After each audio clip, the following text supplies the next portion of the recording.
Could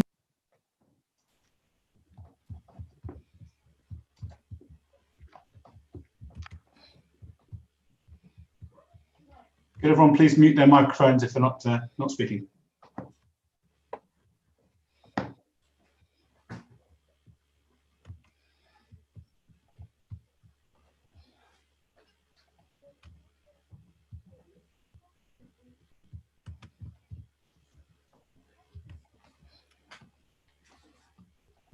Okay, Chairman, we're good to go.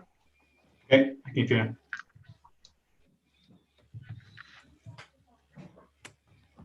Okay, so we've confirmed that the YouTube stream is working. So good evening. Welcome to this virtual meeting of the Eastern Committee. My name is Councillor Richard Cole. I'm the chairman of this committee. So I'm going to start by confirming those present are members of the committee. Georgina, is that the case? That all members present are? I'm not sure we've got Patricia Ellis, but we've got everybody else. Okay. And I'm supported this evening by a number of officers. Barry Devlin, who I hope is on, who's a planning solicitor. Beth Howland-Smith, yes. Development Manager. Thank you. Catherine Pearson, area team leader. Rebecca Clark, Principal Planning Officer. Fiona Cameron, Democratic Services Manager. And Georgina Hall, who's clerking the meeting. So as normal, members and officers, please use the hand raise function within Zoom to indicate your wish to speak, and mute your microphones when you are not speaking. And of course, as always, please keep your statements brief and to the point. And we will be timing speeches, and there will be an alarm if you've been speaking for more than 4 minutes. If any member of the meeting loses their connection temporarily, we will pause to allow them time to rejoin the meeting. If the webcast stream fails, then we will adjourn whilst that is reset. So we'll go on to item 1. Apologies for absence and substitutions. Georgina, are there any apologies? There are no apologies, and Councillor Ellis has just come in. Okay, thank you. Minutes for the last meeting. Can the committee please confirm minutes of the meeting held on the 21st October 2020, which have been published on the council's website? So can you unmute your microphones and indicate your agreement? Agreed. Agreed. Agreed. Agreed. Declarations of interest. Georgina, have there been any declarations of interest? Yes, Councillor Cossa wishes to declare an interest and would like to explain why. Thank you very much. Yeah, thank you very much, Chairman. I wish to declare an interest in item 8.1 on the agenda. My interest is that my wife is a member of the Queen's Sports Centre Club at Charterhouse School and a regular user of the adjacent car park. And as my wife might be considered to benefit from the provision of additional car parking at the school, I have decided to withdraw from the meeting during consideration of this application. And Fiona has kindly agreed to put me in isolation in the waiting room. Okay, thank you. Are there any other interests that members wish to declare now? There are no other ones. No, thank you. Questions from members of the public? There are no questions. And questions from members? Are there any questions from members? No. Georgina? No. Okay. Beth, are there any legislation updates you wish to bring to our attention? Thank you, Chairman. No. Okay. So, as always, we'll be using the polling function within Zoom for votes, unless a recorded vote is required, in which case it'll be done by roll call as per normal. Chairman, sorry, that's me. The chairman will ask Beth whether there are any applications that are being decided by delegated powers since the last meeting. Thank you, Chairman. There has been one planning application reference WA 2020-1339 relating to 39 Admiral Way in Godalming, which was granted full permission on the 14th of October. Thank you. Okay. Thank you. In that case, we'll move on to the first item 8.1, WA 2020-0674, Charterhouse School, Hertmore Road, and proposal for extension and configuration of the car park. So, Rebecca, can you give the presentation, please? Thank you, Chairman. Georgina, if you could please get at the slides. Yeah. Thank you very much.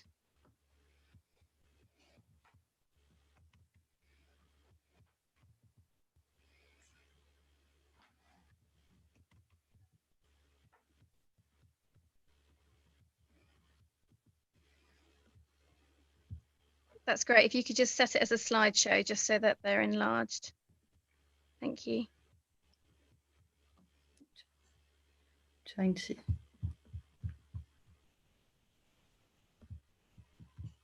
Sorry, it's not letting me. I'm trying to do that. I think you're going to have to go with it like this. Okay, are members able to see that in enough detail?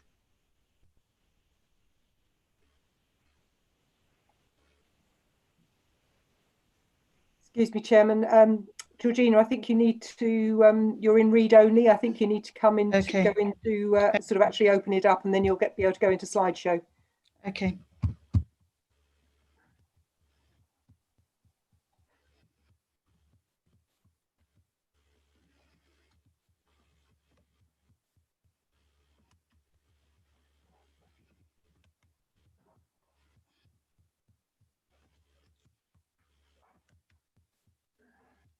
I can't. It's down on the bottom, on the bottom bar towards the right hand side. There's a little slideshow. Go right. There. Look right a little bit more. right, sorta. No, keep going right to where there's a little screen. Slideshow. Yep. Yeah. Okay. Lovely. Thank you very much, Georgina. If we could just go on to the next slide for the location plan. Thank you. So the application site relates to an area of the school grounds to the northwest of the main school campus. This area is outlined in red. The access is provided off Whitmore Road via the Queen's Drive entrance, which leads on to Duke's Drive and to the Queen's Sports Centre. This is located to the south of the application site. There are some school buildings located to the east and south of the site, and you'll see that it's pointed out the location of a recently approved permission for 2 additional boarding buildings. There are residential residential dwellings located to the north and west of the application site. The site is located in the Greenbelt outside of settlement, and it is also in an area of great landscape value. If you could go on to the next slide, please, Georgina.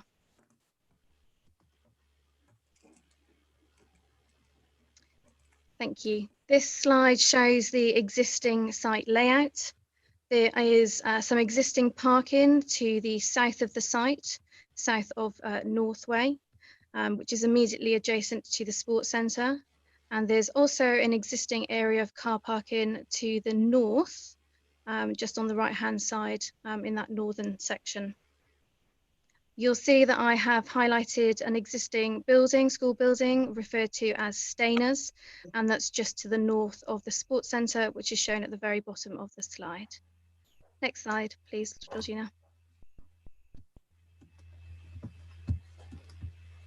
I'm trying to.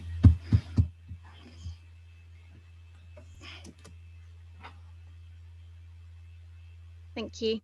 So this slide just gives members an aerial view of the existing site. So the site is outlined in blue on this slide, and members will see that there is a public footpath which runs through the centre of the site. That is along Northway, dividing the 2 sort of areas of the application site.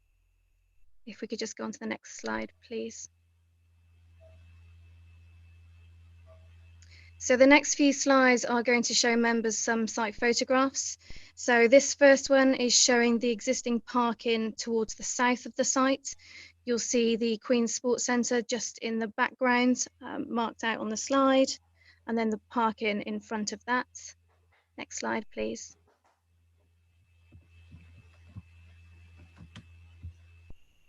So this second slide is again standing in the existing car park to the south of the site, looking towards the north of the site. So the public footpath runs at the top of that parking area, and you'll see the hedging, existing hedging, which differentiates between the northern section of the site and the southern section of the site. Next slide, please.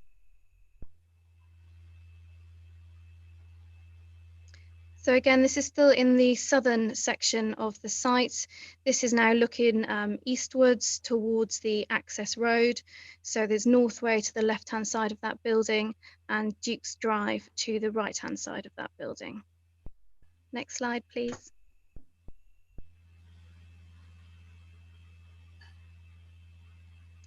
So this is now looking into the existing northern car park. You'll see this is the entrance then just off Northway, off the public footpath, looking into that section to the north. And next slide, please. And this is a final site photograph, again showing the extent of the existing car park into the north. And then in the background where that boundary fence is, that is the area proposed to be developed for an extended car parking area. Next slide, please. So this now shows the proposed site plan. Permission is sought to reconfigure the existing car parking on site and provides an extended area of car parking to the north of the site. This would provide for an additional 68 parking spaces. The parking spaces are intended to be used by a mixture of school staff and pupils, along with members of the public who have membership to the sports centre. The school have advised me. Rebecca, could you be clear on that last slide where you showed various car parks in the slides? Where are those? Where is that car parking in respect to the applicant? Can we go back to the last slide, please? Can we go backwards? I'm trying to. No, that's left arrow normally. Yeah, sorry.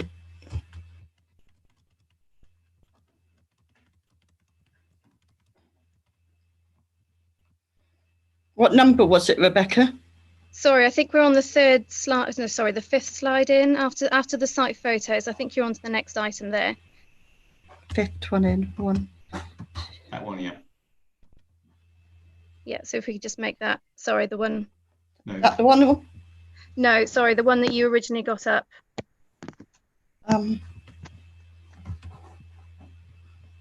can keep going up. What number is the slide?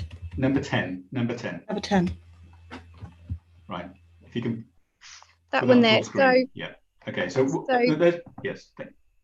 Yeah. So in the northern section, on the right hand side of that northern section, that's where the existing car parking is. That would be reconfigured. And then you're talking about the larger area to the west. So sort of on the left hand side of that northern section, that would all be new parking. Right. So the bit which is in the middle there, the lump on the right, that's the existing area. Is that correct? Yes. Yeah. So it'll probably be helpful just to go back one slide. Sorry, Georgina. Okay. No, let's not do that. That's okay. all right. No, as long as the members. Yeah. Fine. Let's leave it at that, please, Georgina. Right. Carry on, Rebecca. Sorry. Yes. So just to touch on the proposal in a bit more detail. So the school have advised me today that they envisage the staff to visitor parking ratio in terms of the usage of the car park being anything between sort of 20 to 30% staff and 70 to 80% visitors. So there's a small area of land which currently serves Stoneways, which is a school-owned property to the northeast of the site. That would be used in connection with the extended parking area. If you see, sorry, Georgina, if we can go just back one slide to the proposed plan, you'll see that area. Previous slide, number 10. Please.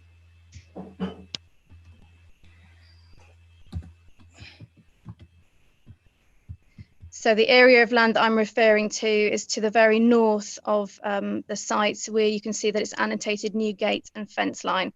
So that fence line is slightly moved eastwards just to incorporate a very small area of that land currently serving the residential building. There would be some lighting installed on the site. The locations and details of this will be shown in a slide later on in the presentation. So if we could just go on to the next slide now, please, Georgina. Lovely, thank you. So there would be areas of soft landscaping incorporated into the scheme. The slide now shows the areas of planting in all the various different colours. Members will see that the existing hedgerow along Northway, which is to the south of the slide shown on the screen in the green, that will be retained. There will be planting to the north and west, as well as within the site area. If you could just go on to the next slide, please. So this now shows the areas of proposed lighting. There would be areas of column-mounted LED lights and wall-mounted LED lights. So the small circles with the yellow, those would all be the column-mounted LED lights. And then there's one area shown with the orange circle to the south of the site, and that would be a wall-mounted LED lights. All of the lighting would be fitted with photocells and dimming controls. The column-mounted lights would be operated between 6 AM and 11 PM. However, they would be only switched on when the natural daylight has reduced to a level which would trigger the photocells. Until 10:30 PM, the lighting would function at 100%. Between 10:30 and 11, it would be dimmed down to 50%, and it would be switched off at 11 PM. The wall-mounted light set to the south of the site, adjacent to Duke's Drive, that would be switched on when daylight levels are reduced. If I could just go on to the next slide, please. Thank you. The previous planning approvals for sport facilities, most notably in 2011, were for works to the Queen's Sports Centre. Both this and an earlier 2008 permission, which was for some sports pitches, were granted having regard to there being very special circumstances involving the school's need for improved facilities and continued development. The previous 2011 permission included a car park following the demolition of Stainer's building, which was shown on the previous location plan. This 2011 permission has been part implemented in that works to the sports centre have been carried out. However, the school has chosen to retain the Stainer's building in order to provide for staff accommodation.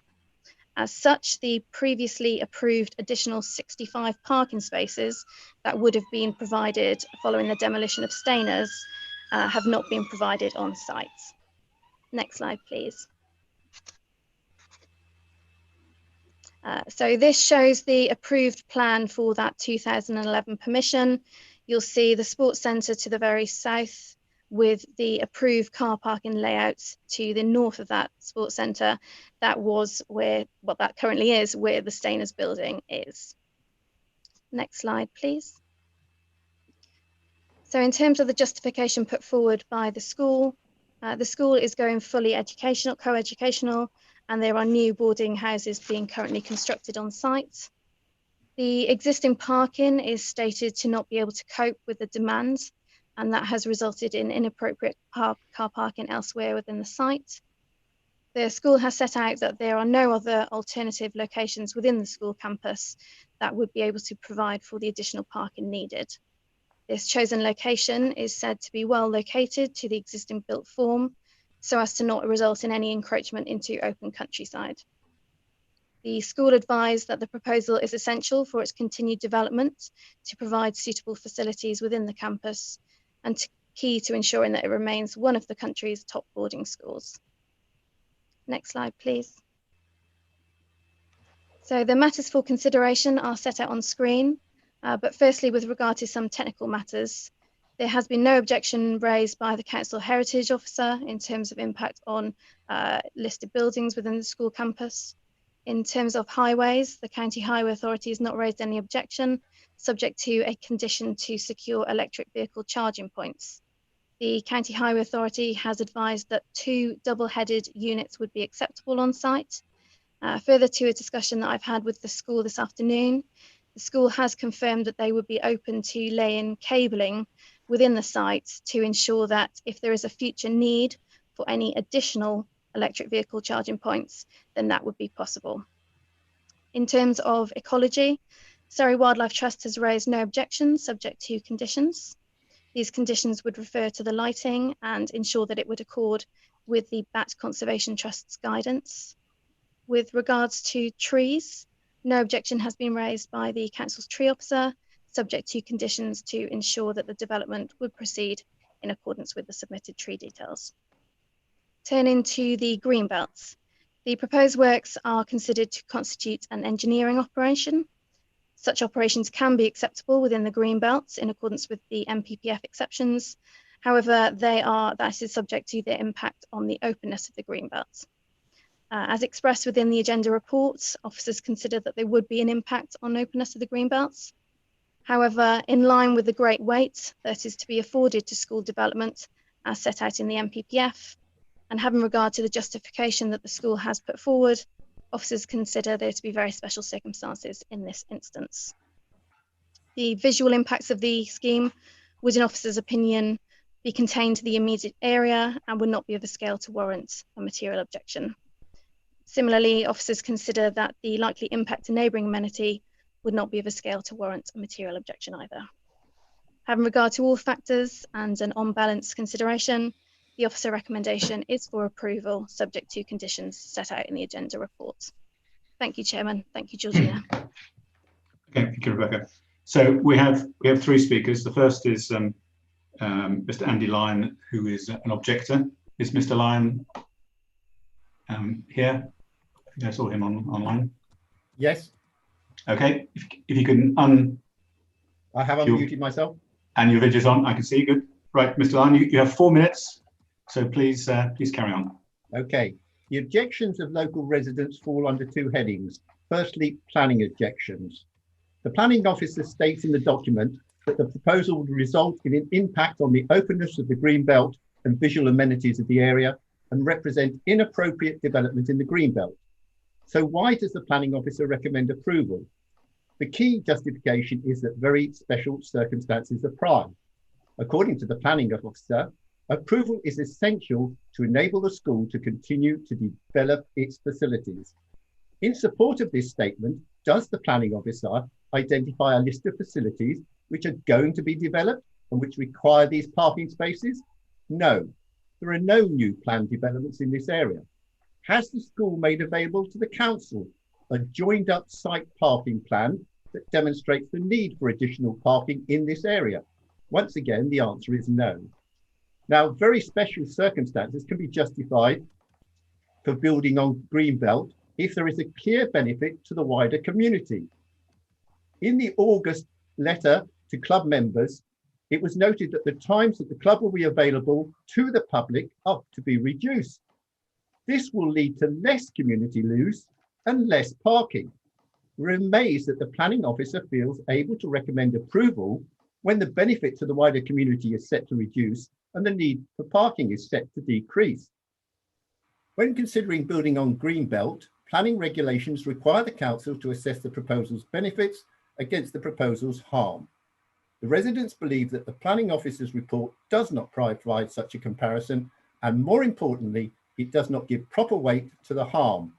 For example, it fails to mention that the location is a very poor site to support the school's staff parking needs, which, if used, would have a significant impact on nearby residents. Nor does it mention the intrusive overhead lighting and the longer hours proposed for the use of these lights. Our second area of objection relates to planning history. You've already heard about the 2011 planning. The school has chosen so far not to implement the part of the planning requirement relating to the demolition of stainers. In addition, the school was only meant to be using the site area for staff parking for a maximum of 16 cars. The school has flouted this requirement regularly over the last 9 years. Now, the planning officer states that the council does not have the powers to require an applicant to fully implement a permission, and this is true. However, the council does have the power to reject this application, thereby sending a message to the school that it is not acceptable for it to ignore essential parts of the approval granted in 2011. In summary, the residents unreservedly believe that the planning officer's report fails to demonstrate that very special circumstances apply, fails to recognise the reduced need for parking in this area, and fails to demonstrate that the benefits of this development on Greenbelt more than offset the considerable damage done. Moreover, if parking really is essential, the school has a solution which this council approved in 2011 and which does not involve desecrating Greenbelt. For these reasons, the residents would ask the council to reject this planning application. Thank you for listening. Thank you. Okay, second speaker is Mr. David Armitage on behalf of the school. Mr. Armitage, you have your 4 minutes. Can you hear me, Chairman? Yes, I can hear you. Thank you very much. Good evening. My name is David Armitage and I am the Director of Finance and Strategy at Charterhouse. As you've heard, Charterhouse is becoming fully co-ed in September 2021, where we'll be recruiting girls from the age of 13 for the first time and increasing the size of the school from 800 to 1,000 over the coming years. In preparation, we've reviewed our facilities and processes to ensure that we're fully ready for their arrival.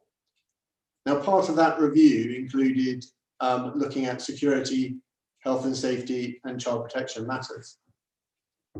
One of the issues that we identified in the review was that members of the community who are using the sports club or our pitches or the golf course are parking anywhere on site, and particularly close to boarding houses, due to the lack of parking spaces at the QSC.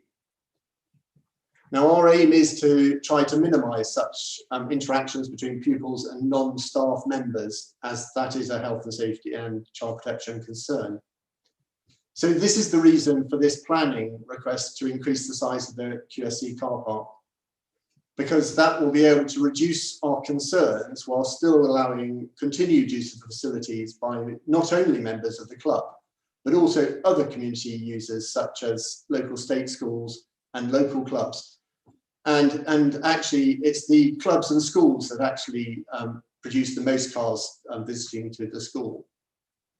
So this proposal has been carefully thought through, and we are aiming to minimise the adverse effects on the neighbours and the environment. For example, where we've needed to remove some of the poorer quality trees, we are replacing them with indigenous species that should provide better screening for the neighbours. And whilst we do need lighting for minimum safety standards, the new lights are on timers, as you heard, so they will turn off during the night to reduce light pollution for both animals and the neighbours. And there is no plans to increase traffic. This is just a process that we would like to do to manage our vehicles more safely. Obviously, the school understands that this is Greenbelt, and like all our site, we are keen to look after it properly. In any development, we think carefully about these matters and try to minimise change. The school does have an environmental plan, and we do actively manage our grounds, planting more trees than we remove and looking after our woods. And we've also introduced cleaner energy where possible, as well as electric car charging points and bicycle stands. I think we've worked hard with the local planning authorities and the tree officer with this proposal. And as you've heard, the result has been no objections to the scheme from the organisational consultees, including the Highways Authority and Surrey Wildlife Trust. I'd just like to finish that a decision to build a new car park, which is at significant cost, isn't taken lightly, and is only done because we feel that it is necessary to address the health and safety and child protection concerns, whilst we still want to be able to provide access to the local community for organisations such as Broadwater School, Godalming College, Surrey Para Games, Surrey Hockey, and local clubs like the Godalming Swimming Club, Milford Football Club, Waverley Harriers, and Guildford Hockey Club. Without these additional car parking spaces, it will be difficult to continue to offer the same access after September 2021. Therefore, we believe the educational benefits of this proposal, whether it's pupil safety or the mental and physical health of the local community, outweigh any harm. Thank you very much for listening.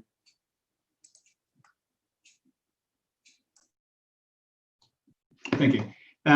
Okay, the third speaker is Councillor Steve Williams, who is a ward councillor. So Councillor Williams, you have 4 minutes, and then at the very end you can also come back and offer some more brief remarks. So, okay, thank you. We've got an application here about which I've been contacted by several local residents, including the local resident who spoke, residents adjoining the site of a proposed car park, which is at the edge of a very large site adjoining residents' gardens. Now, I visited the site again on Monday of this week with a number of residents, and that confirmed me, in my opinion, that the committee should object to the application. It does represent a significant development that is intrusive neighbours, both the lighting and the traffic noise and the traffic fumes, not in keeping with the area, and if the car parking spaces are used, there will be significant highways impact. However, most of all, from a planning perspective, it represents inappropriate development in greenbelt land, as our officers recognise, but with no very special circumstances, in my view, as there is no proven need for this development. Since the 2011 application, which has been referred to, in no less than 50 planning applications by Charterhouse School, and with the very obscure master plan and an application that we're looking at from 2011, which has not been implemented, I think there is no clarity in terms of any additional need, either pertaining to the school or the local community, with regard to this particular planning application. The very special circumstances requires that the potential harm to the greenbelt, the reason of inappropriateness or other harm, is clearly outweighed by other considerations. Now, I would urge members of this committee to look at page 26 of your papers for viewing this development, where there are 6 reasons on page 26 of your papers for viewing this as very special circumstances. If you look at these carefully, I would certainly judge that none of them hold water. They are contingent on the notion the 68 additional parking spaces are actually required. Now, as stated in the officer's paper, the school submitted this planning application in 2011 for 65 additional car parking spaces based on the demolition of the Stainer building, because there was a need. When I visited on Monday, the Stainer building, as I think the resident pointed out, was still standing, and the planning application from 2011, which I've also read in full, has not been implemented. So my contention would be that even if there is a proven need, and I cannot see that proven need, if there is a proven need for between 60 and 70 additional car parking spaces, Charterhouse School already has a planning application. This application, if granted, would extend car parking capacity by 133 additional spaces over and above that which currently exists, because the 2 planning applications from 2011 and 2020 would still hold. So my view would certainly be that the intentions of Charterhouse School in this planning application are not clear, that if members grant the application, allow trees to be felled, green space concreted over, lampposts erected, habitats threatened, neighbouring properties blighted, and significant increases in traffic flow as a result of an inappropriate development on greenbelt land on AGLV with no very special circumstances, I think members will be not doing their duty of due diligence if they not object to this proposal, in my humble opinion. So I look forward to listening to members' views. Thank you for listening. Thank you, Councillor Williams. Okay, open to discussion. Are there any members of the committee who wish to speak on this item?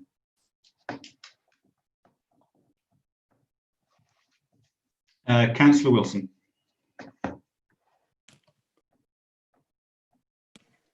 Thank you. I've just got my mute off. Thank you, Chairman. I have a concern when the planning officer said that 30% of the parking we're being asked to allow would be for the school and 70% for the sports centre, one presumes. Now, is the sports centre a separate commercial entity, I wonder? Because it seems to me it is a club, but it is also a commercial entity.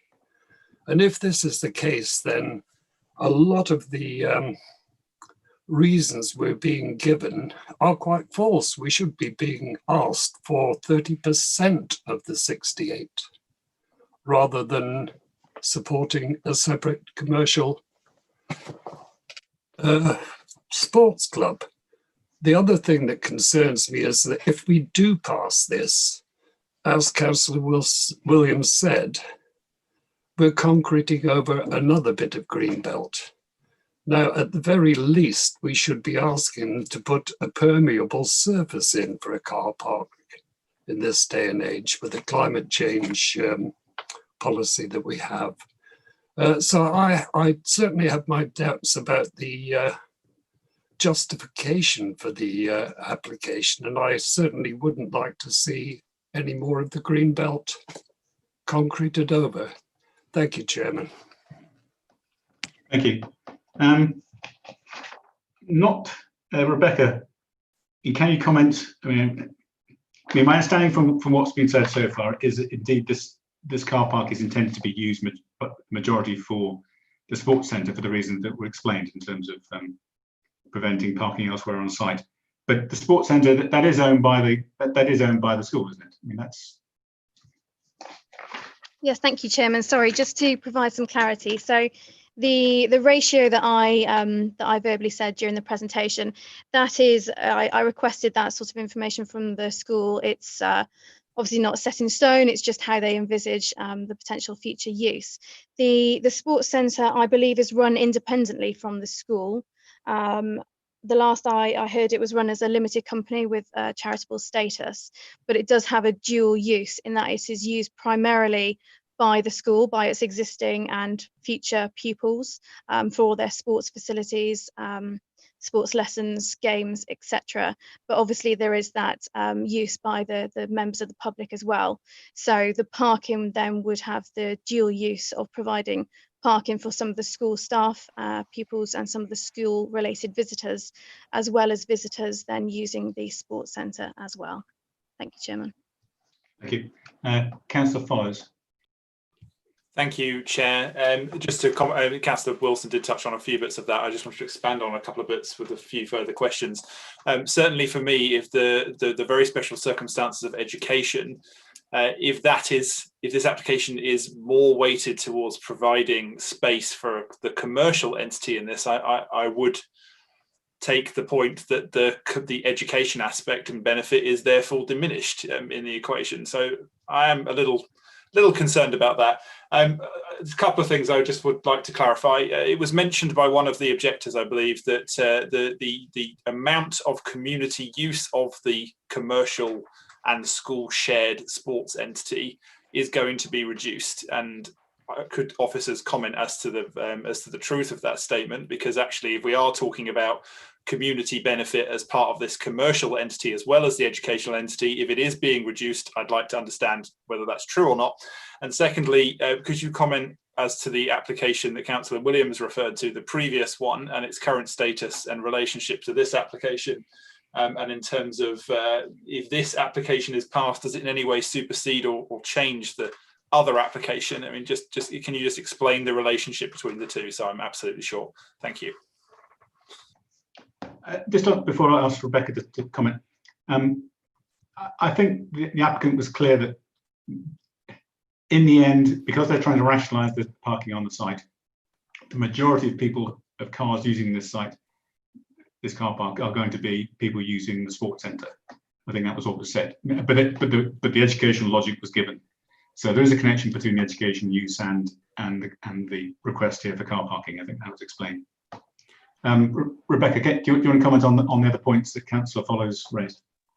Absolutely, thank you, Chairman. So firstly, with regard to the hours of opening for the sports centre, I haven't been alerted to the fact that they would be reduced. I believe the comments that came up might have been within a newsletter to residents. I can't say that I have received that as the case officer. My understanding on the current hours of operation were from anywhere between 6:30 on weekdays to 10 o'clock at night. I can obviously seek clarification from the school if need be, if that was felt necessary before making a decision, but I haven't been alerted to the fact. Sorry, I can't remember who raised that. One of the councillors. I believe it was Mr. Lyon in this case. Sorry, the neighbour. Yes, I would imagine that they've been alerted to the fact by a newsletter, but I'm afraid I can't provide confirmation on that. The second point, in terms of the status with the previous application and the current one, there is a condition recommended, condition number 2, that would ensure that both of the permissions can't be implemented in connection with each other. So it would be one or the other. Thank you, Chairman. So may I just respond very quickly to that, Chair? Absolutely. Yes, Karen. Yeah. Sorry. So my concern here is that this isn't, to me, a straight evaluation of educational benefit. It's actually first understanding the weight between the education and the commercial, and then seeing whether whatever we come to on that is material enough to outweigh our greenbelt policies. And I'm very keen to listen to other members' views on that subject. Thank you. Well, this is on that point. In the paper on page 26, the first point about very special circumstances does refer to the need, and it was referred to by the applicant in their remarks, about the need to rationalise the parking in order to ensure the safety and security of students. So that's what they said. And that's what's so that's the logic. You can choose not to like it, but the logic was stated. That's what that's what the reason for the scheme. And in the end, people using it will be members of the public because they won't be parking elsewhere on the site. That was all stated. Councillor Diaz. Thank you, Chair. And thank you, Councillor Follows, because you've covered a couple of my points. As being chair with the overview and scrutiny, well-being, community well-being, obviously this does impact on it, but that's already been raised as a sort of a positive. I was going to raise about condition 2, but that's been clarified there from Rebecca. So my only other point, Rebecca, is that you mentioned about additional cabling to future-proof. I just wonder whether condition 5, if we decide to approve, does that require to be strengthened at all to show that additional future-proofing? Thank you, Chair. Thank you. We'll pick up that point at the end. I mean, I think we've noted that we'll see if we get to a vote, we can just decide whether to change the condition. Councillor Goodridge. Thank you, Chairman. Well, one point, Councillor Williams raised two matters in effect. One was the thinking that you could add one planning permission to another and have 130 odd spaces, which I was going to point out it can't happen because of conditions. And the second thing he raised in particular was we should be thinking about a permeable surface.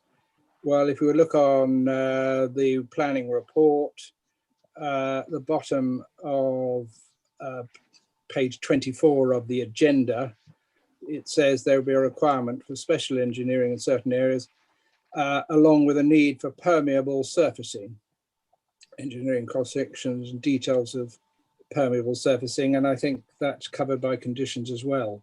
So as I understand it, the car park will have a permeable surface.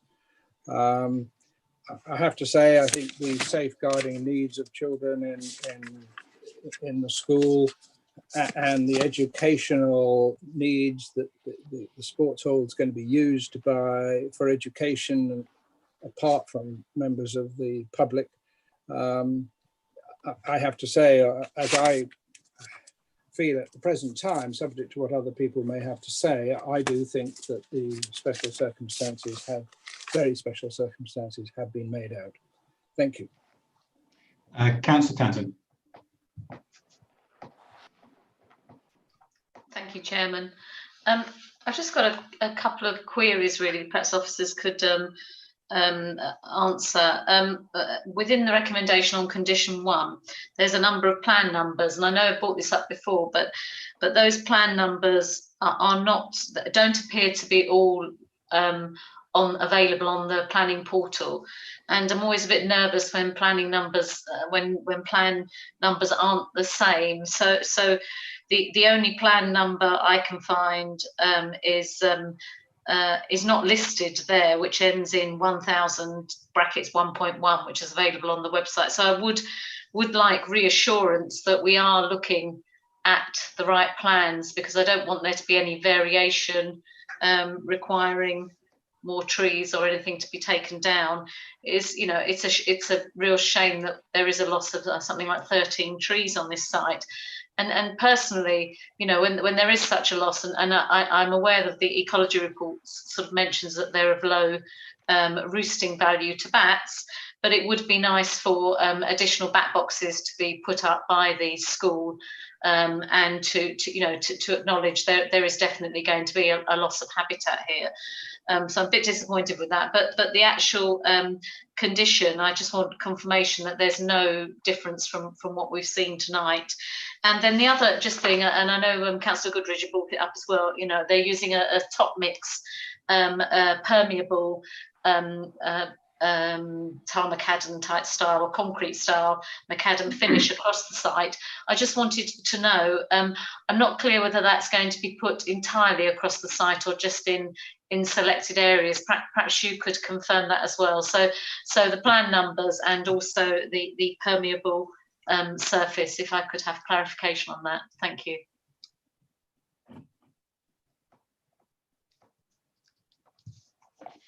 Rebecca, are you able to comment?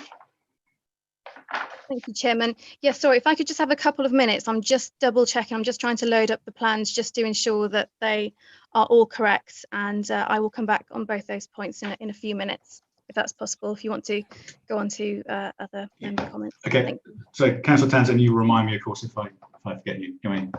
Councillor Seaborn. Thank you, Chairman. In general, I believe the officers have successfully made the case for very special circumstances. We've heard that the overall pupil numbers are going up. That will be accompanied by an increase in associated staff, and the school's moving to a fully co-ed situation, which is, changes the status quo quite significantly. And we've heard that health and safety and safeguarding measures have to be appropriate to accommodate that situation. What I've been testing for myself is the fact that the project revolves around the car, and I want to be just comfortable that we've done what we can to mitigate the carbon footprint of the development. So the two aspects there. Councillor Townsend has just mentioned the tree situation. Trees will be coming down, but there is a carefully thought through planting scheme which is conditioned as part of this exercise. So I'm comfortable that we've taken the school has taken a good look at the tree situation. And then the second point follows on from what Councillor Dean has just said. I raised the point with officers yesterday about how much of this parking is actually going to be for pupils and staff residing at the school, because although next year maybe two double-headed parking electric charging points will be adequate, the government's just put out a greening policy reinforcing the reduction of the internal combustion engine and increasing electric cars. So making provision for the school to be able to increase the number of electric charging points in the future seems to me an altogether good idea. So I'd like to just reinforce what Councillor Dean has said. I think it's a good idea to strengthen condition 5 so that provision is made as the number of electric vehicles in use amongst pupils and staff on the school increases, they'll be able to actually charge their vehicles up, because this is effectively their home. I'll be listening carefully to what other colleagues say, but at the moment I'm very much minded to accept that the case for very special circumstances has been made. Thank you, Chairman. Thank you. Councillor Darcy. Yeah. Oh, sorry. Carry on, Councillor Darcy. Carry on. Right. Yeah, one thing I was going to do is agree with Councillor Seaborn in that the sustainability side of it is an issue for me, because we're supposed to be encouraging sustainable transport, and the car is not sustainable transport. So therefore, allowing them to create more parking spaces seems to me to go counter to that part of our long-term plans for climate change and sustainability. The second issue is to do with condition 10, which is the one that refers to the ecological impact assessment recommendations. Now, if you look at those, condition says that they should be accepted. Section 6, the ecological enhancements. Now, a number of these, one of them, for example, says the provision of back boxes. It doesn't say how many. I would have thought we'd need at least some vague idea of how many. It says provision of nesting boxes for birds. Again, it doesn't say how many. Then it goes on to say replacement of native trees, and it suggests a list of species, the vast majority of which are not included in the planting scheme. In fact, the planting scheme is almost entirely made up of non-natives. There are a couple of native species, but the majority of ones which are here are not included. So that seems to me to run counter to condition 10. And I'm surprised that nobody's noticed that the officers haven't noticed that. I would like to revise their planting scheme so that it falls in line with the ecological enhancements that they have agreed to, or will agree to abide by should this be passed. So as regards the condition 10, then I think we need to tighten that up. That's my feeling, if this gets given permission to make them submit to those conditions. Other than that, I tend to feel that the justification on the parking slightly falls apart when you consider they've had permission for 9 years to have more parking and they haven't used it. So you do wonder about that. However, that's all I have to say at the moment. Thank you. Thanks. Rebecca, do you want to come back on Councillor Townsend's point? Yes, thank you, Chairman. So firstly, I have just double checked with regards to the condition number 1, which is the plans number. Unfortunately, the names, the titles for the plans that were submitted by the school do state that they are slightly different to the actual plan number when you open the plan up. So potentially there was some slight confusion there, but I have opened up all the plans and can confirm that that stated in condition 1 is correct, and those are the correct plan numbers and plan titles. Secondly, just on the materials front, so condition number 2, I believe it was, 3, I believe, with regards to the conditions.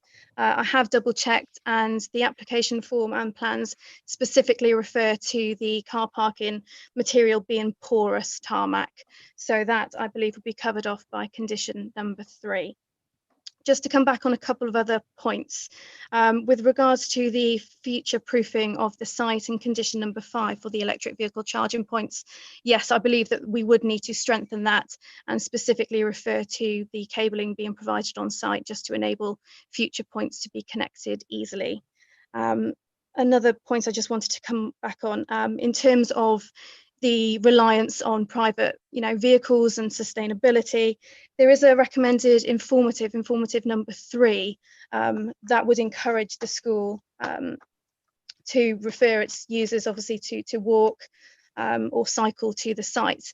If members felt so strongly about that, we could potentially ask for something along the lines of a travel plan, just to ensure and just to know exactly how that they would achieve that.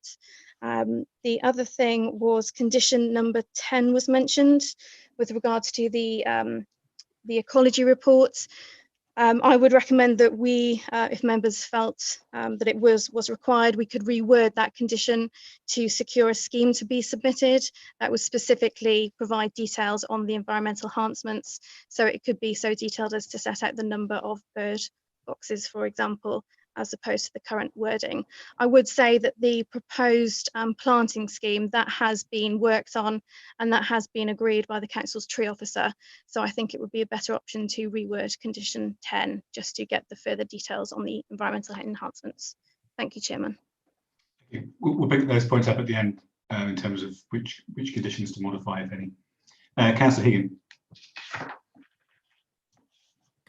Thank you, Chairman. I have been listening to some of the comments, and it's a number of years since I was last at the school using the sports facilities. But at that time, I did observe what by today's standards, more so than 5 years ago, would be a worrying intermixing of members of the public and educational areas. And I think life being what it is, I can sort of understand how the school may have left this in abeyance till a moment that said, actually, what we're doing isn't good enough. And with the evidence that I've seen, in years gone by, I do think I accept that the special circumstances do exist. They've probably existed for some time, but I am convinced that they do exist now. But I would like to reinforce the point about strengthening condition 10. I found Councillor Darcy's comments very persuasive on that as well. Okay, Councillor Else.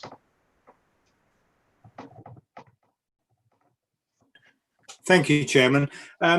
Firstly, I'd like to thank Rebecca for a very thorough presentation and report, and also very efficiently answering the various queries that have been raised during the discussion.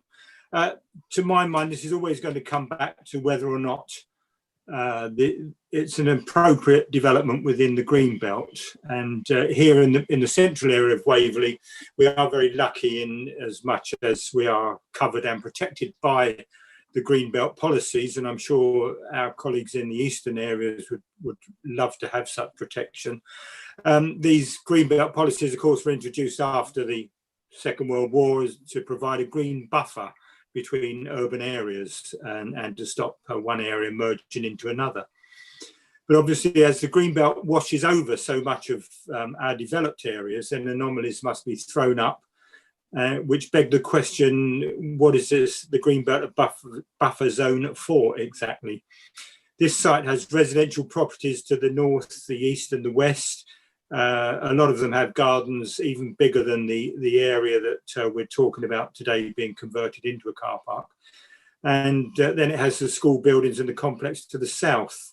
So I find myself in agreement with the officers that whilst this is technically inappropriate development for the green belt, I think they've made the case that the benefits outweigh the likely impact. Thank you.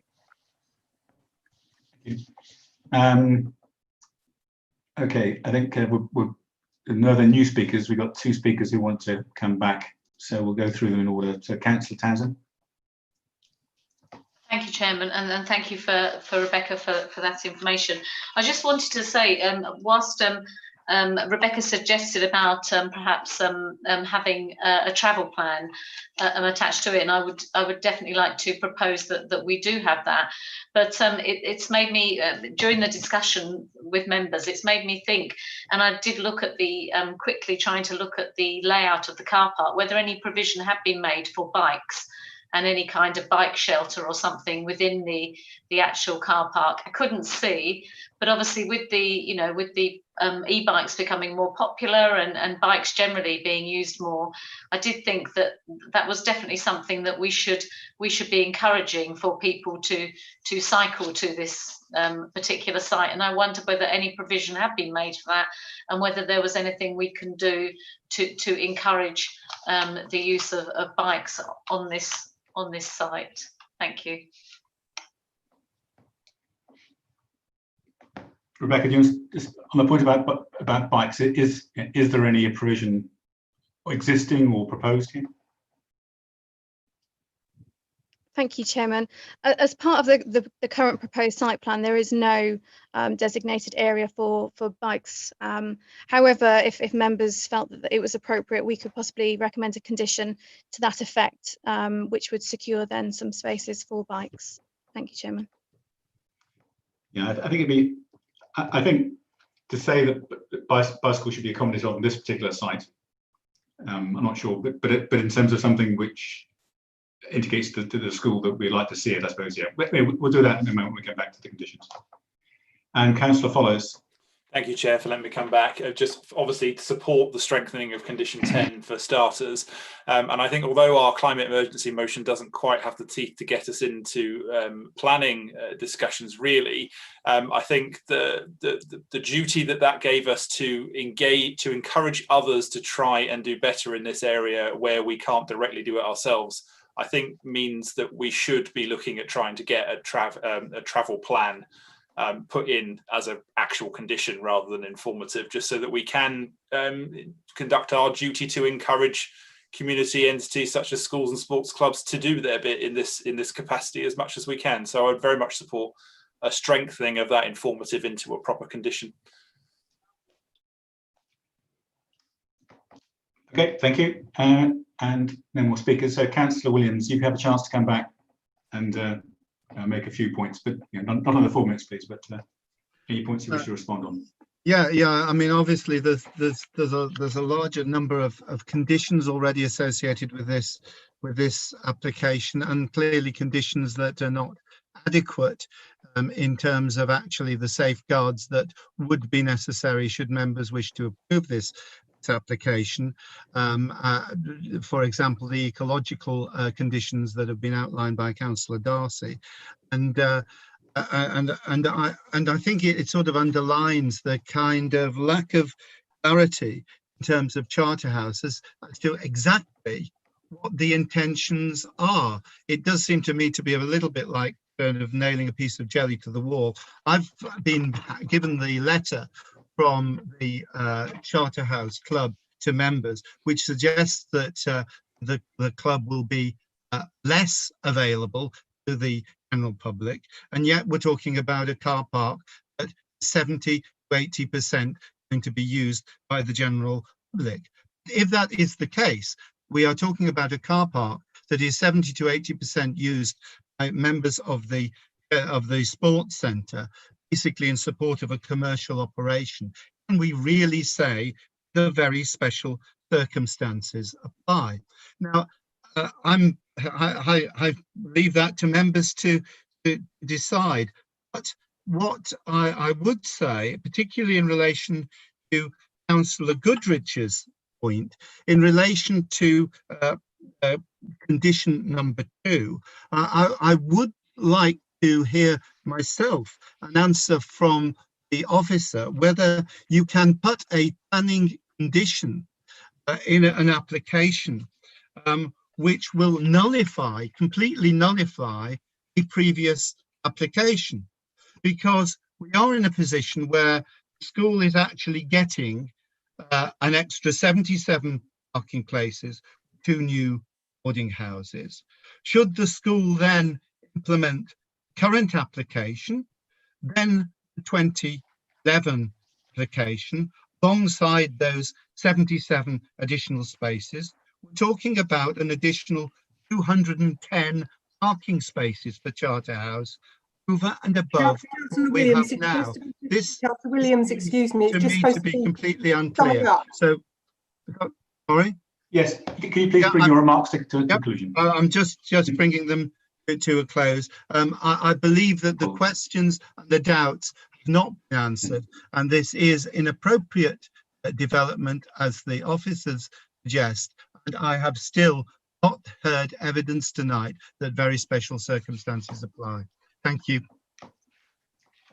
Just for my Barry, could you, on this point about condition 2 on the legal side, is the wording of condition 2 legal, which is that it can affect the previous permission?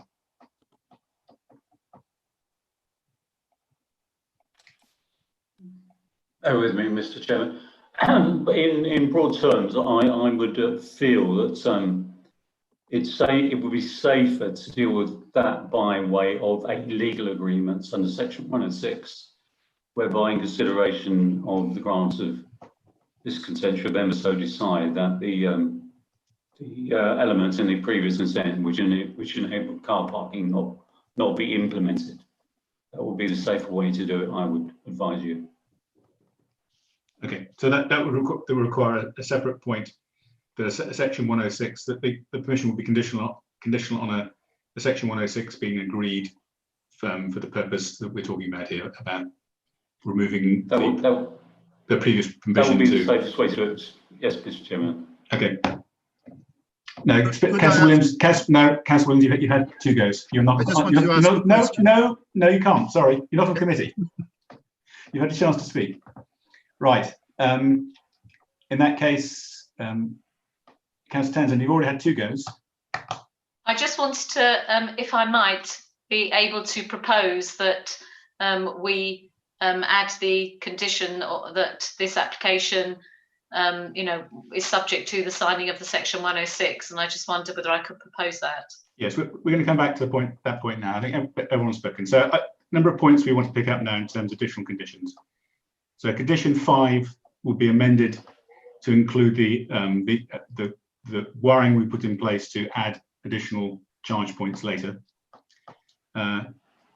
Condition 2 of travel plan, it's an amendment to the current condition or a new one. A travel plan will be required, which will indicate how travel to site by bicycle or by foot will be assisted, and will include some proposal as to how bicycles can be stored on site.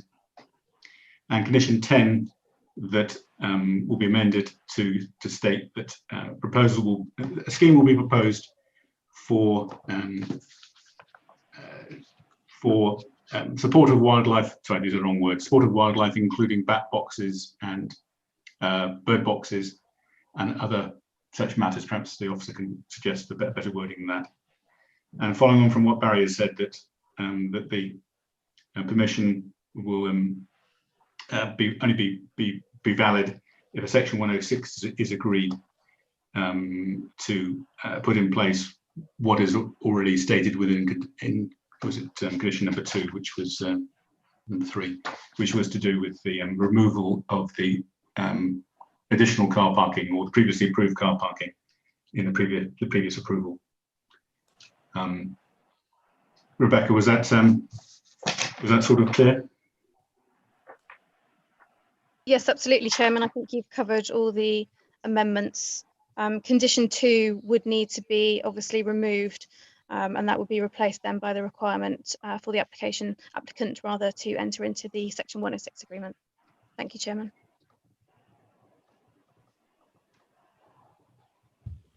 Okay, so the proposal now, the recommendation is that, so let's find the right piece of paper, is that the permission be granted. Excuse me. Sorry, Chair. I'm terribly sorry. Yeah. Can I just say, does the recommendation need to be changed that permission is granted subject to the Section 106 rather than it being the condition? I just would like clarity on that. Thank you. Sorry to interrupt. Well, presumably the proposal will be, Barry can comment, permission will be granted subject to conditions 1 to 10. I'll go through it in a second, and a Section 106 agreement being entered into. I mean, is that clear enough, Barry, or do we have to be more clear? Mr. Chairman, I think you might need a second element, that if the Section 106 was not entered into, then the planning application would stand refused.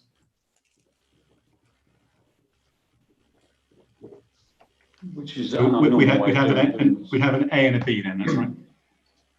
It'd be recommendation A and recommendation B. Okay.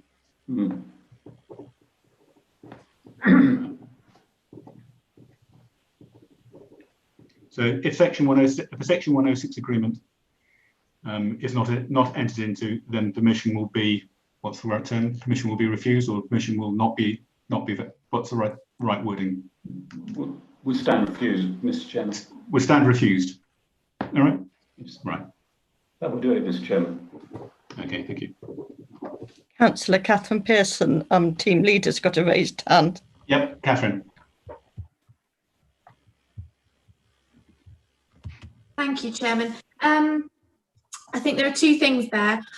Firstly, I think we need a time frame for completion of that Section 106 agreement in order to affect recommendation B in the event that it's not entered into.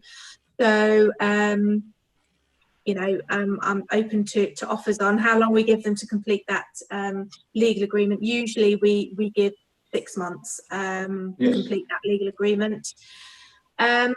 I think you may also need a reason for refusal for your recommendation B. So in the event that the terms of recommendation A are not met, you will need to have a reason for refusal for your recommendation B. Presumably that will be along the lines of that the proposal in combination with application WA 2011, whatever it would be, would sorry, I'm just looking at a message from my colleague Rebecca. Would result in unacceptable harm and inappropriate development in the greenbelt. So it would be a greenbelt reason for refusal in your recommendation B, is what I'm trying to say, Chairman. Okay, I won't try and repeat that, but I understand what you confused that. But happy for you to delegate the wording for recommendation B to officers. Okay, so the recommendation A then, permission be granted subject to conditions 1 to 10 as amended with amendments as we discussed to conditions 5, 10 and travel plan, and informatives 1 to 5, and B, Section 106 will be entered into, has to be agreed within 6 months, and with a reason as Catherine just said, in terms of the unacceptable development in both parts of the both car parks developed. My apologies, Chair, but is the travel plan not an additional condition because there's nothing in there that is modifiable to have that effect? Okay. We can there's conditions 1 to 11, and number 11 is the one concerned with the travel plan.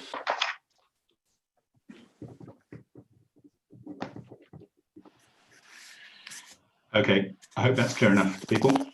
So I believe we can move to the, Fiona, we can move to the vote. Okay, I'll put up the poll.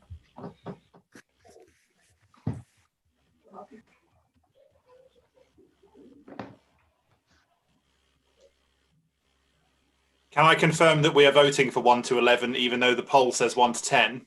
I'm sorry, yes. Thank you.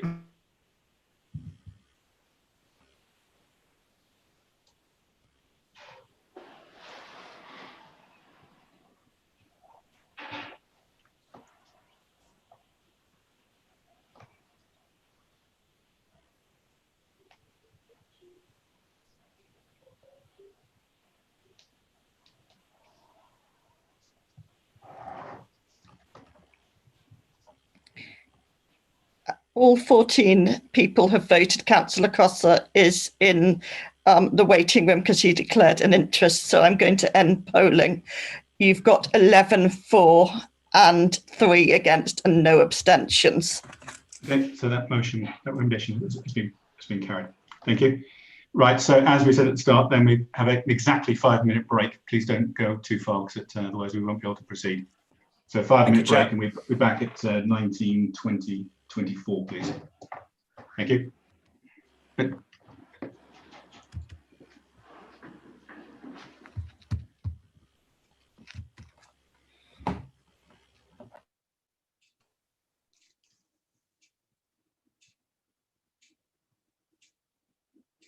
Georgina, or am I allowed to leave now, or am I meant to leave now?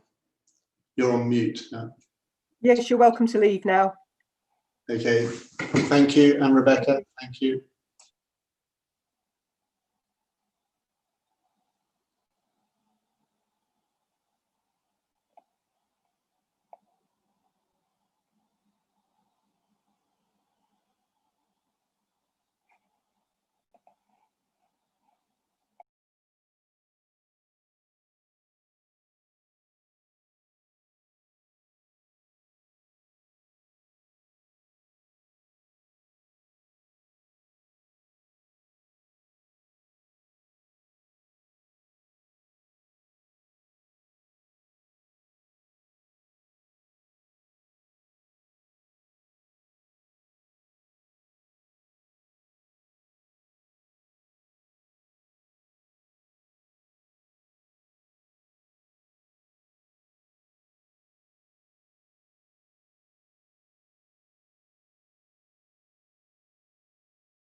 think it's 1924, I believe, but I still see Councillor Reid and Councillor Townsend. I'm not showing a picture of our Councillor Reid. My Councillor Townsend is. They're both coming. There we go. They're both there. Okay, right. Okay, in that case, I believe we can proceed. So on to item 9.1, WA 2020 1077, Liongate Court, Petworth Road, erection of a dwelling and 3-bay detached garage and associated works. So it's Rebecca again. Thank you, Chairman. Georgina, sorry to ask, but can we share the slides, please?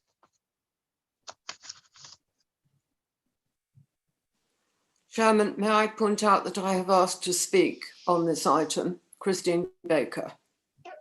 You're on this committee? No, I'm asking to speak as a member. Okay, I guess you should have. I gave notice. Okay, it's not down here. Fiona, we're okay with that? At your discretion, Chairman. Yeah. I wasn't aware, but then the notice wouldn't necessarily have come to me. Okay, yes, that's fine, Councillor Baker. So I'll make a note so I don't forget.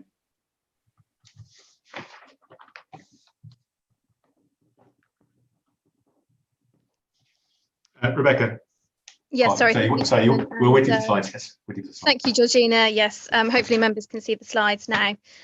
So if I can just firstly draw members' attention, there have been 2 update sheets produced for this item. The first update sheet refers to the policies of the Whitley Neighbourhood Plan, which can now be afforded weight. The update sheet therefore just sets out the relevant policies and an assessment is carried out against each of those policies. There's no change to the overall officer conclusion or recommendation.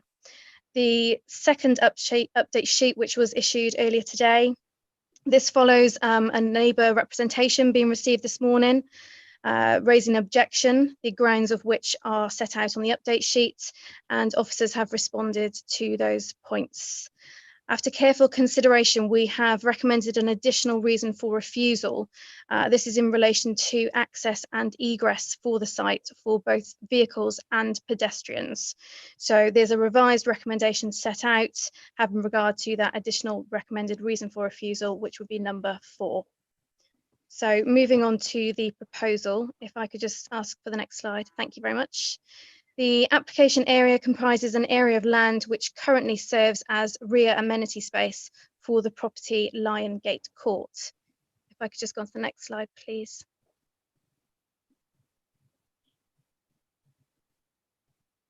Sorry, Georgina, could we just go on to the next slide, please? Thank you very much. So this screenshot taken from our mapping system just shows the wider area and the site. So members will be able to see the community recycling centre just to the north of the application site, along with the Surrey County Council depot, which is further east. There is an existing access gate to the very north of the site, which is adjacent to that private road that runs to the community recycling centre and the depot. The site falls within the green belt outside of the defined settlement area. Members will see the settlement boundary highlighted in blue, so the application site does fall adjacent to it. The dwelling, Liongate Court, is grade 2. Rebecca, sorry to interrupt. We've lost Councillor Else. He's dropped off. I think if he doesn't hear you, then he won't be able to vote. That's absolutely fine. I'll hold off. Can you hold on for a second to see if you I'm here, Richard. Oh. Okay. I am here. Okay, fine. Your note. So you're back in. Okay. Oh, that's familiar. Okay. Yes, fine. it is. Yeah. Okay. Okay. Just burst a moment ago. Right. Carry on. That's all right. No problem. Georgina, can we have the next slide, please? So this just shows an aerial photograph of the application site. I thought it'd be quite good to just draw members' attention to the surrounding land. So you will see that to the immediate east of the application site rather, there is an area of land which appears to be used for sort of storage of building materials. There is a building which is just in the northeast corner of the application site adjacent to it. That is not a residential building. It appears to be in some sort of commercial or storage use. Now, there isn't any planning history for this area of land, so the lawful use of that is unknown. However, it is evident both from my site visit and aerial imagery that it is not a residential use. So moving on to the next slide, please, Georgina. So the next couple of photographs are just going to show the site. So this first site photograph shows the existing site gate to the north of the site, and this then would be used for access for the proposed development. If we have the next slide, please. So this is standing at that gate to the north of the application site, looking south within the site. Next slide, please. Again, this is further within the site, so this is sort of standing centrally within the site, looking towards the east boundary. So beyond that hedging that you can see is that building that I've just mentioned, shown on the aerial plan. Can we have the next slide, please? Thank you. This is again sort of standing centrally within the site where the dwelling would be, looking west towards Lion Gate Court, which is that building that you can see. Next slide, please. So this is the proposed plan. Permission is sought for the erection of a detached dwelling to the south of the site and a detached 3-bay garage to the north of the site. And that proposed development would utilise that existing site gate to the north of the site. Next slide, please. So these are the proposed elevations for the dwelling. As members will see, a 2-storey dwelling is proposed. There are some gable projections and detailing on the elevations, including some dormer windows. The materials would include brickwork and cladding. Next slide, please. The proposed dwelling would feature 4 bedrooms. There would be 3 at first floor level and 1 of the bedrooms would be at ground floor level with the associated living, kitchen and dining space. Next slide, please. And this simply shows the proposed roof plan. Members will see that there are some solar panels which are proposed to be incorporated on the southern slope. Next slide, please. So as mentioned, the proposal includes the erection of a 3-bay garage. This would be a 1-storey building with a pitched roof, the materials of which would match the proposed dwelling. Next slide, please. So as I mentioned, the garage would feature 3 bays. 2 of those would be specifically designated for parking of cars, and the 3rd central bay is proposed to be used as a store with an internal staircase to provide some storage space in the roof slope. Next slide, please. So the matters for consideration with this one are shown on the screen. As mentioned, the site falls within the green belt outside of the settlement boundary. Whilst officers do acknowledge that the settlement boundary does lie adjacent to the site, it is nevertheless outside of it, and we are of the opinion that the proposal would not be an appropriate form of development in the green belt and would not constitute limited infilling in a village. We don't consider there to be any very special circumstances in this instance that would justify the setting aside of this green belt policy.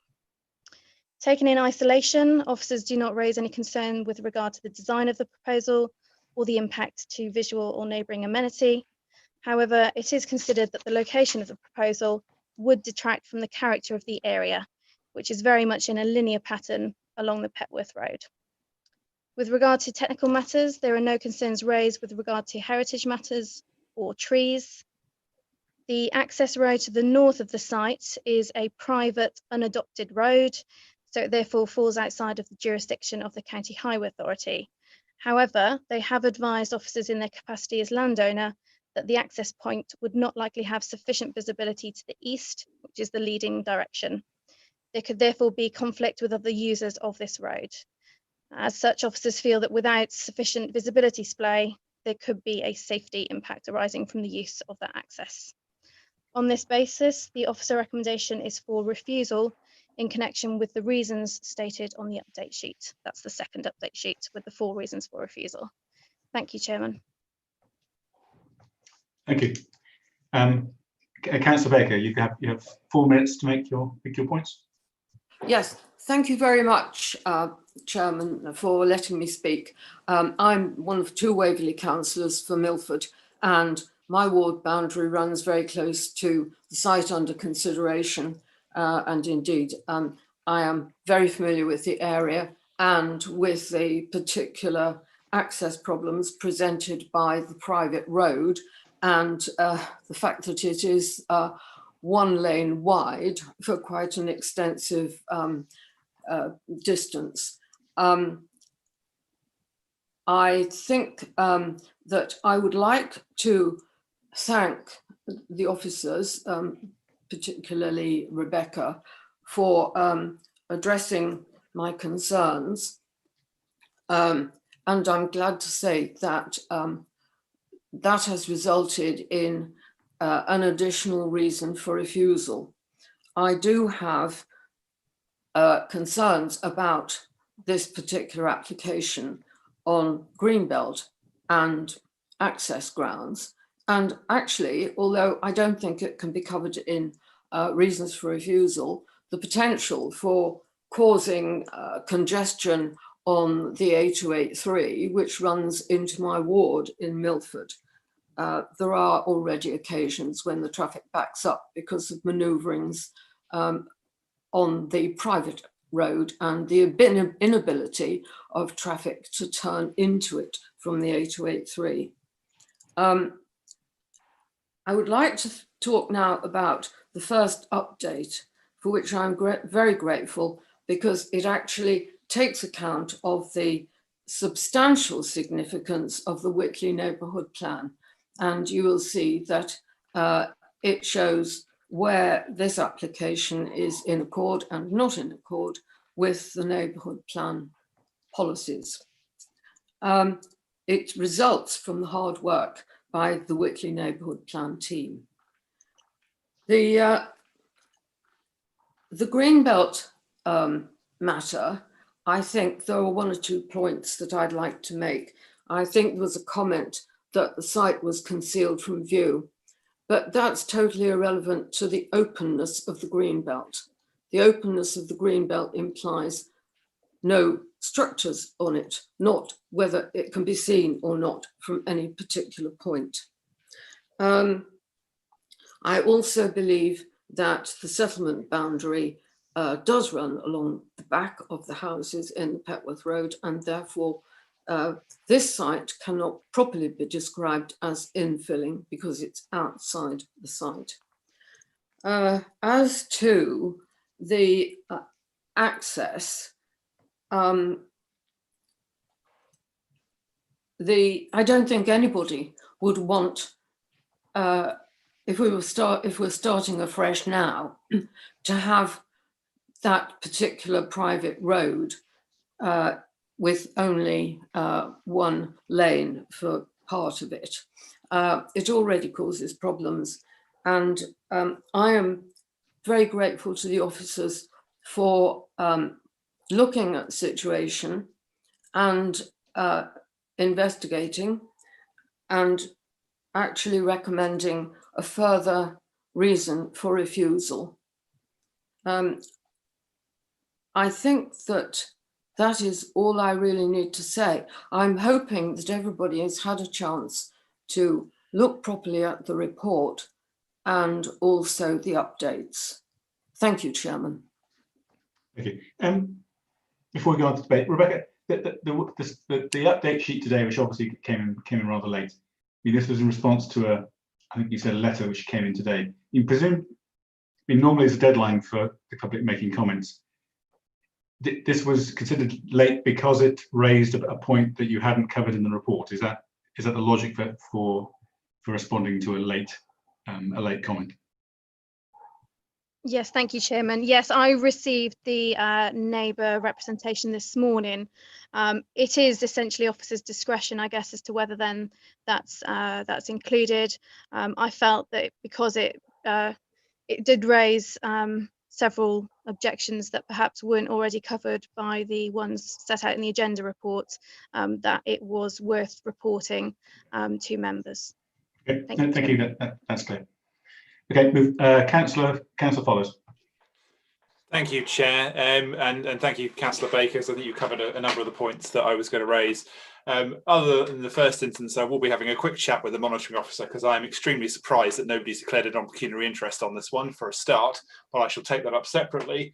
I am fully in accord with what the officers are saying here. I do think this should be refused. I've looked very carefully over paragraph 145, which is the principal contention that the call-in justified really as the reason for calling this in and for public scrutiny. I think what limited aspects of 145 that weren't dealt with by officers already have subsequently been dealt with by Councillor Baker and the update sheet. So I'm quite content that this should be refused, and we'll be voting for it to be refused. Thank you, Chair. Councillor Townsend. Thank you, Chairman. I just want to reiterate also with the update sheet that the land which provides access and egress between the site and the public highway isn't part of this application, and also that's the additional reason for refusal. I can't really agree with any of the reasons really for the call-in, other than it is on the edge of the village settlement. It's not a brownfield site, and you know, and I don't think there are any special circumstances that make it development that should be granted in the green belt. So to be honest, I completely support the officers on this one.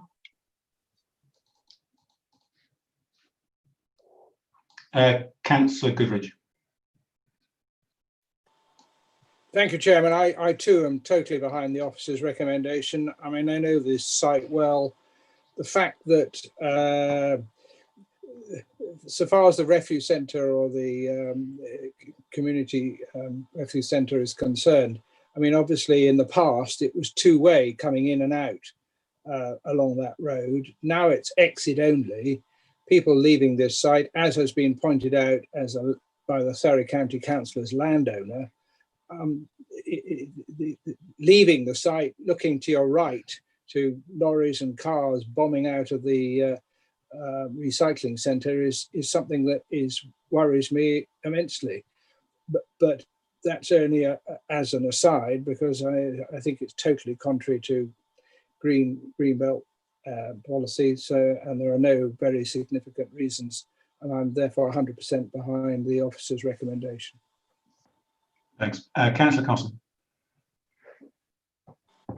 Thank you, Chairman. I will also support the officer's recommendation on planning grounds, but just make a couple of comments. First of all, I just wanted to thank Rebecca. There weren't many of us who managed to get to the urgently arranged site meeting there. I actually found it quite helpful, and in particular, I think we did have some concerns at the time about the usage of some of the land to the other side of the site, not the depot where the depot was, but in the far corner, because it really wasn't at all clear whether there was any residential, commercial, associated CRC use or what.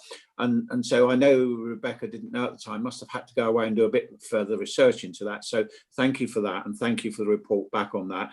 I would just make a couple of points. One is that as Councillor Goodridge has just said, yes, it was rather different when we all used to use that as the tip, now the CRC, of course. But there is, I wouldn't like people to go away with the thought that it is only one way. It is a one-way road, but there is a very substantial lay-by, and I've had calls to use that road for other reasons, and that lay-by seems to work reasonably efficiently to enable people to get up and down the particular road. So I don't actually think, although I think the Greenbelt reasons will rule this out, that the sort of access and egress issues are insurmountable, and I think they could be overcome if there were no other issues here. I think that's probably what I want to say, Chairman. It's a shame in a way, because I don't accept the argument about the linear development. Actually, there are lots of areas around this county, around this area and elsewhere, where the principal pattern of development is linear along a main road, but where sensible, where appropriate, and where allowed on planning grounds, you will often find other houses sort of tucked in round the back, and provided that is suitable on other grounds. I don't see that the fact that the principal form of development is linear should in itself be a reason for objection, but I will support the recommendation because I can't think of any planning reasons why we shouldn't. I think Councillor Costa. Councillor Wilson. Yes, having spent many a happy hour using the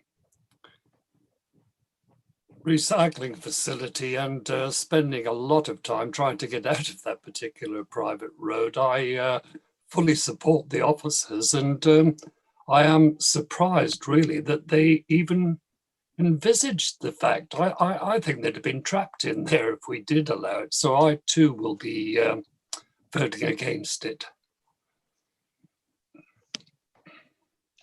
Okay, there are no more speakers, I think. No. Councillor Baker, you have an opportunity to make any closing remarks you wish to make, any points being brought up. Yes, thank you. There is one point that I would certainly like people to take into account, and that is that there is no provision for pedestrians on that narrow access road. And the people who may live in the house, if it's consented, may well be people who have children who will walk to Rodborough School.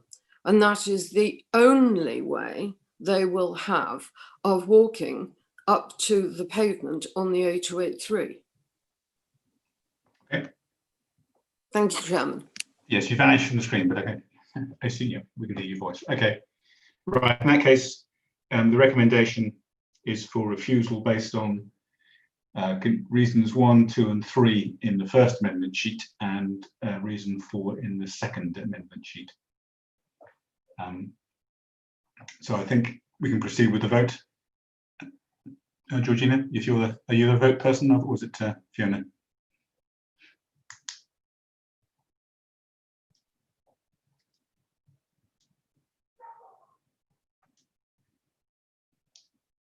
Is the vote coming, Fiona? Sorry, Georgina, can you share or can you put up the poll, please?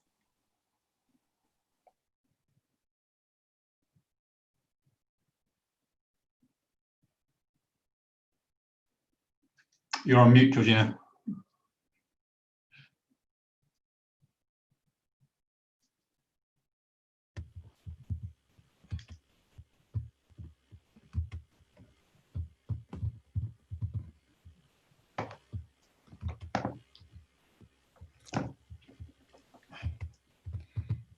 Hang on, wait.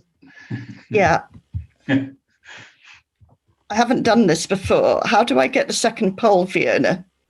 There's a drop down arrow at the top of the if you launch. Okay.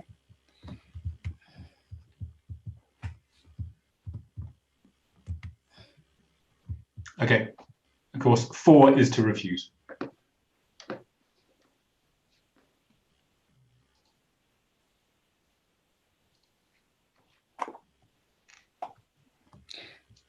Right. You've got the results. You've got 14 for the recommendation to refuse and 1 against. Okay, thank you very much. And I think there's, I'm sure I'm not missing anything. I don't believe there's any. It's item 10, questions by member of the public. Is that, I don't recall seeing that before. Is that a new? We already had that. No, anyway, so no, I think that's extraneous. So there's no legal advice, therefore there's no need to move on to item 12, exclusion press and public, in which case we are complete this evening. Thank you, members.